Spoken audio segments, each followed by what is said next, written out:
O Senhor é o meu pastor, nada me faltará. Você já parou para realmente sentir o peso dessa frase? Não como um clichê religioso, não como um verso decorado desde a infância, mas como uma verdade viva, como uma âncora, como uma declaração de poder absoluto em meio ao caos. Essa não é apenas uma promessa, é um contrato espiritual com a abundância. Quando Napoleon Hill escreveu que tudo o que a mente do homem pode conceber e acreditar, ela pode alcançar, ele estava traduzindo em palavras modernas o espírito exato dessa abertura. Porque se o Senhor é o seu pastor, se a direção da sua vida está ancorada na força divina, então a escassez não tem espaço. Não porque o mundo é fácil, mas porque você decidiu seguir uma rota superior. Nada me faltará. Não é sobre ausência de obstáculos, é sobre presença de fé. É sobre saber que mesmo quando tudo parece em ruínas, existe uma fonte que não seca, um caminho que não fecha, uma visão que não falha. Mas aqui está a verdade que poucos têm coragem de aceitar.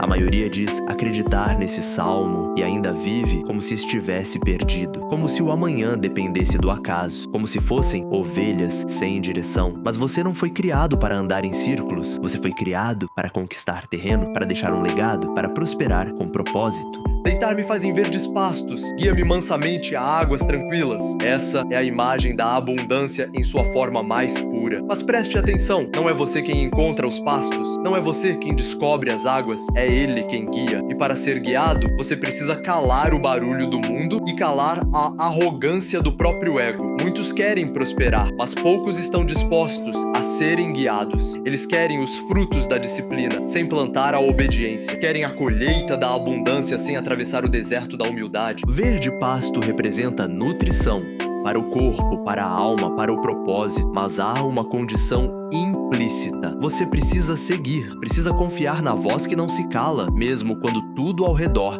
grita que é inútil continuar. E quando você segue, mesmo cansado, mesmo sem ver todo o caminho, algo milagroso acontece. A paz o encontra. As águas se tornam tranquilas e a tormenta perde o poder de te afogar. Refrigera a minha alma. Guia-me pelas veredas da justiça por amor do seu nome. Sabe o que é refrigério? É quando o coração, sobrecarregado pelo peso das dúvidas, encontra alívio no propósito. Quando a alma, desgastada pelas expectativas do mundo, reencontra o ritmo natural da fé. E aqui está o ponto crucial. O caminho da justiça não é o mais curto, não é o mais fácil, mas é o único que sustenta o nome que você carrega. Porque se você quer ser lembrado, precisa andar com integridade. Se quer deixar legado, precisa pisar com verdade. A justiça é o trilho invisível que separa o bem-sucedido do realizado, o rico do próspero, o influente do eterno. Napoleon Hill falava sobre propósito definido. O Salmo 23 chama isso de vereda da justiça. Ambos apontam para a mesma verdade. O homem sem direção é como um navio sem leme, e nenhum vento sopra a favor de quem não sabe para onde está indo. Ainda que eu andasse pelo vale da sombra da morte, não temeria mal algum, porque tu estás comigo. Agora chegamos ao coração do Salmo e ao coração da vida. Você será testado, não uma vez, mas muitas. Você caminhará por vales escuros, onde a luz do sucesso parecerá distante, onde a sombra da derrota tentará te convencer a parar, onde o medo parecerá mais real do que a fé. Mas é nesse exato ponto que os verdadeiros se destacam, não porque não sentem medo, mas porque seguem apesar dele, porque sabem que não estão sozinhos, sabem que há um propósito maior do que a dor, um legado maior que a dificuldade, uma presença maior que a escuridão. Você já reparou? A promessa não é que o vale vai desaparecer, é que você não vai caminhar sozinho, e isso muda tudo. Ford teve que atravessar o Vale da Falência antes de revolucionar o mundo com sua fábrica. Lincoln passou pelo Vale da Rejeição inúmeras vezes antes de unir uma nação. Thomas Edison falhou milhares de vezes antes de acender uma ideia que iluminaria gerações. Eles não venceram porque eram imunes ao vale. Venceram porque atravessaram. Bill,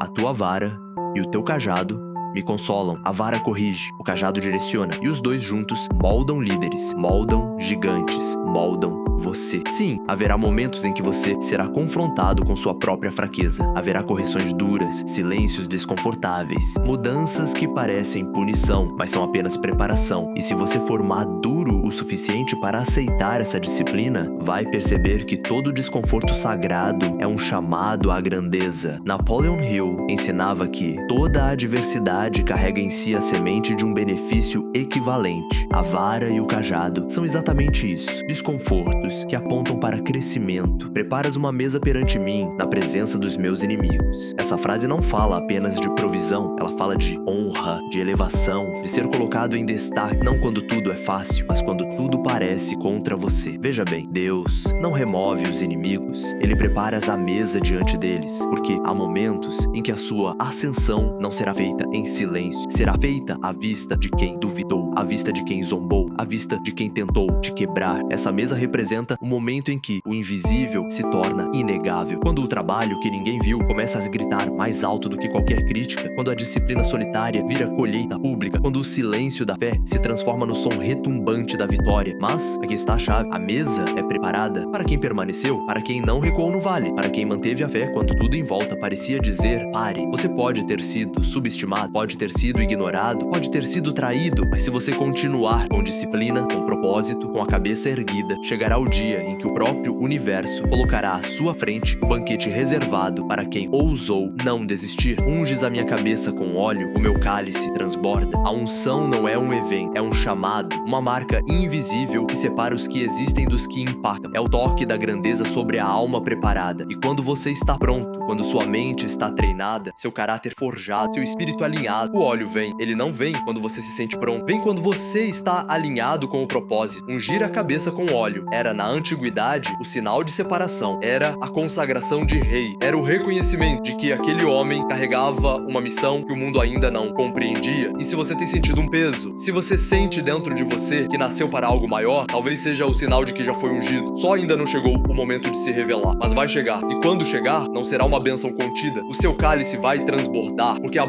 abundância espiritual sempre precede a abundância material. Você quer prosperidade? Cultive sua mentalidade, refine seu caráter, trabalhe como se já fosse rei, mesmo enquanto o mundo te trata como servo, porque o transbordar vem para os que perseveram, não os que pedem, mas os que se preparam. Certamente que a bondade e a misericórdia me seguirão todos os dias da minha vida. Essa é a colheita da fidelidade, a recompensa de quem andou com integridade, mesmo quando ninguém estava vendo, de quem se manteve justo, mesmo quando o sistema era corrupto, de quem decidiu plantar luz, mesmo quando tudo parecia escuro. Bondade e misericórdia não são coincidência, são consequência. Quando você vive guiado por propósito, com foco, com disciplina, com fé, a sua vida se torna um farol. E faróis não precisam correr atrás de ninguém, eles apenas brilham e o mundo vem até eles. Pare de correr atrás de bênçãos, torne-se alguém que atrai bênçãos. Seja o tipo de pessoa que, ao entrar em um ambiente, eleva a energia, desperta a consciência e inspira a transformação. Essa é a verdadeira prosperidade. Ser seguido por favor, por direção, por portas que se abrem sem esforço. Não porque você teve sorte, mas porque você se tornou inevitável. E habitarei na casa do Senhor por longos dias. Essa não é uma promessa de rotina religiosa, é uma declaração de alinhamento eterno. Habitar na casa do Senhor é viver em estado de presença, de clareza, de propósito constante. É quando você não separa espiritualidade de trabalho, fé de ação. É quando sua missão está tão integrada ao seu ser que não existe mais desconexão. Você se torna casa, você se torna canal, você se torna extensão do divino. E aí, meu amigo, a vida deixa de ser sobrevivência e vira legado, porque o homem que habita na presença se torna imbatível. Não porque não sofre, mas porque não se desvia, porque sabe que a direção está clara e que tudo que vem é apenas parte da lapidação. Tudo que vem é ouro disfarçado de pedra. Você quer vencer? Entenda, vencer não é sobre ganhar mais que os outros, é sobre nunca mais perder para si mesmo. É sobre transformar dor em combustível, falha em aprendizado, crise em direção e fé em força real.